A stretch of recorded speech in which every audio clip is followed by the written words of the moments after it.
la particularité d'Édouard, comme d'Hubert d'ailleurs, c'est que ce sont des patrons de presse propriétaires opérationnels. Je vous le dis parce que c'est quelque chose qui est particulier et que bien évidemment, quand vous êtes patron propriétaire, vous avez une approche de votre métier qui, dans certains cas, peut être plus pérenne, plus visionnaire à long terme que dans certains autres cas. 40% de son chiffre d'affaires provient des activités hors presse qui rend ce groupe extrêmement solide au-delà de son core business. C'est une histoire qui démarre en 44 comme donc la plupart des journaux actuels. Et puis Telegram a connu des phases de progression assez fortes à partir des années 60, notamment de la fin des années 60, puisque comme Stéphane a dit, le Telegram était le premier journal à faire de la couleur, de la quadrichromie tous les jours, avec des procédés un peu compliqués à l'époque.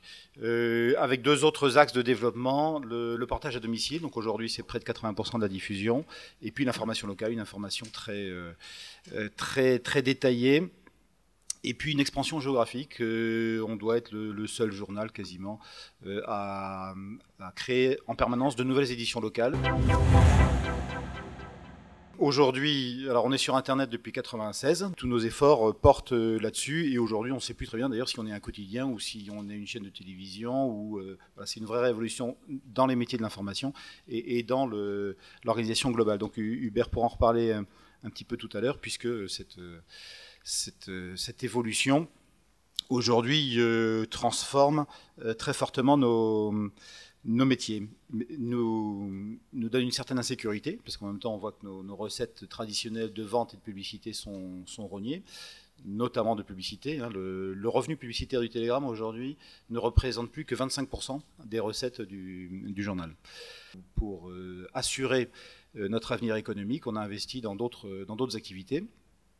Donc, on a démarré il y a une vingtaine d'années avec, comme beaucoup, des journaux gratuits, agences de publicité, des activités de distribution d'imprimés, des radios locales au niveau régional. Et puis on s'est vite aperçu que l'échelon local ou régional était trop étroit, surtout dans des marchés comme les nôtres qui ne sont pas sur plan publicitaire des marchés très importants.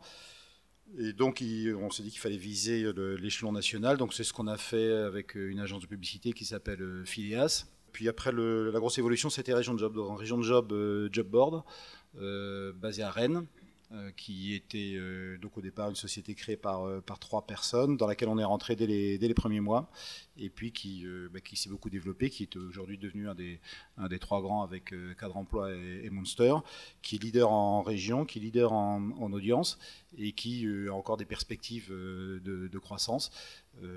Voilà, donc Région de Job, dans laquelle on s'est lancé, j'ai envie de dire, sans état d'âme, parce que contrairement à d'autres, c'est aussi une des explications, nous n'étions pas très présents sur le marché de l'emploi. Donc quand on n'a rien à perdre d'un côté, évidemment on se développe plus vite sur les axes en question. Et d'ailleurs, ce que l'on voit, c'est que dans le numérique, qui réussit, qui gagne, ce sont souvent les pure players, les acteurs en place qui ont un marché à protéger, évidemment, vont beaucoup plus lentement, ou ils vont plus prudemment, ou ils prennent moins de risques, et puis ça marche pas, ça peut marcher, mais ça marche pas forcément. L'autre étape importante, c'était en 2004, on a racheté la société Pendwick. Pendwick, c'est une société qui avait été créée par Éric Tabarly et Gérard Petitpas, et qui organisait notamment une course qui s'appelle la Transat Jacques Vabre.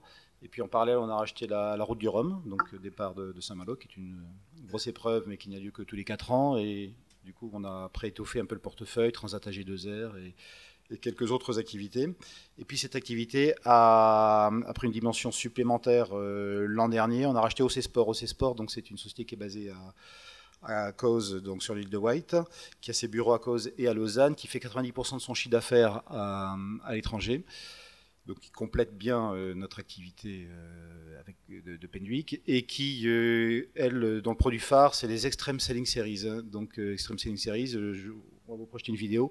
C'est un circuit mondial, c'est une espèce de circuit de Formule 1, mais adapté à la voile, avec des équipages qui sont des équipages qui proviennent en général de la Coupe de l'Amérique, beaucoup du monde anglo-saxon. Et puis après, il y a le domaine musical. Donc là, on s'est associé à Morgan Productions, qui est une des grosses sociétés de production française, qui travaille beaucoup pour France Télévisions et d'autres, et qui avait racheté les Francopholies il y a quelques années, Et les Francopholies, donc, bon, nous on les connaissait depuis un certain temps, on avait créé des sociétés de production avec eux à l'occasion du lancement de TV Braise.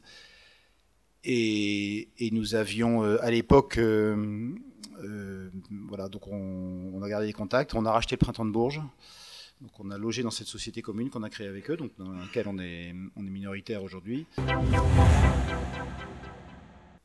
On a donc aujourd'hui deux grandes problématiques. La problématique, c'est avec un lectorat qui stagne, des jeunes qui lisent de moins en moins, comment réussir à transformer une entreprise d'information qui est avant tout régionale et locale, mais qui n'a pas de limite de frontières du fait des nouveaux outils numériques. Et donc comment réussir cette transformation dans des conditions économiques viables, dans un contexte de baisse des revenus. Et puis de l'autre côté, une activité de diversification totalement étanche par rapport à la première. Il y a des synergies, mais c'est deux blocs différents. Juridiquement, on les a séparés. Comment développer cette activité. On a un certain nombre d'annonceurs locaux pour lesquels on peut produire du contenu. Alors on le fait avec une filiale.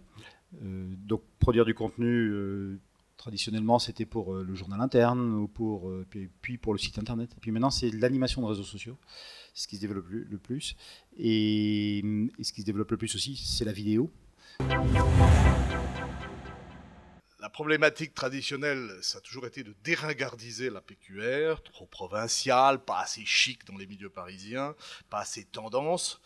Et aujourd'hui, c'est aussi d'émerger dans le buzz qui effectivement fait qu'il n'y a plus de frontières et que donc tout le monde ramène sa fraise, tout le monde a quelque chose à dire, même si c'est pas très passionnant, mais il y a beaucoup de cacophonie et donc c'est pas évident de se faire entendre.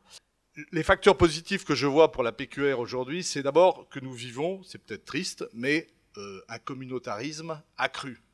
D'abord c'est le nom de votre régie, Communities, et la régionalisation, le rejet du pouvoir central, des élites, tout ça devrait aller dans notre sens. C'est-à-dire que nous, finalement, on représente ce qu'on appelle souvent les vrais gens, en tout cas des gens qui sont plus proches du terrain et qui sont moins dans le discours, dans la communication à tout crin. La télévision, c'est un bon instrument pour nous, enfin en tout cas on le pense, de reconquête des jeunes. Les jeunes aujourd'hui sont sur Internet, regardent des vidéos. Nous, on a des petits formats de télévision par lesquels on apprend la télévision. Et ça n'empêche pas que les jeunes lisent, mais ils reviennent à la lecture par la télévision et par la vidéo. On avait un déficit traditionnel de promotion, d'image. Et les réseaux sociaux, aujourd'hui, sur lesquels nos journalistes, et notamment les jeunes, sont très réactifs, c'est un outil extrêmement important. On a une nouvelle génération de journalistes. Voilà, moi je commence à faire partie des vieux maintenant. Ces jeunes journalistes, ils sont plus réactifs, ils ont moins de tabous, ils ont été élevés par des parents copains, donc ils ont en général pas de surmoi, ils se permettent tout, ils sont moins dans le conformisme et l'inhibition qui était le lot des journalistes traditionnels. Sortir d'un journalisme de compte-rendu, d'un journalisme qui n'est pas assez acteur des événements, c'est la direction dans laquelle on travaille. Et c'est vrai qu'au Télégramme, comme le journalisme a été remis au centre du journal depuis une dizaine d'années, on a eu quelques résultats en la matière. On a 200 journalistes uniquement pour le journal, 300 si on compte tous les titres du groupe, parce qu'on a également des magazines, et Edouard n'a pas parlé, mais on a également le Bretagne Magazine, en association avec des éditions Milan, un mensuel qui... Voilà, le mensuel qui est un journal qu'on est en train de reprendre, qui est un journal d'investigation, d'enquête régionale, qu'on va faire évoluer. La PQR doit faire rêver, je veux dire. Tout le monde a besoin de faire rêver. Il faut aller vers le haut de gamme.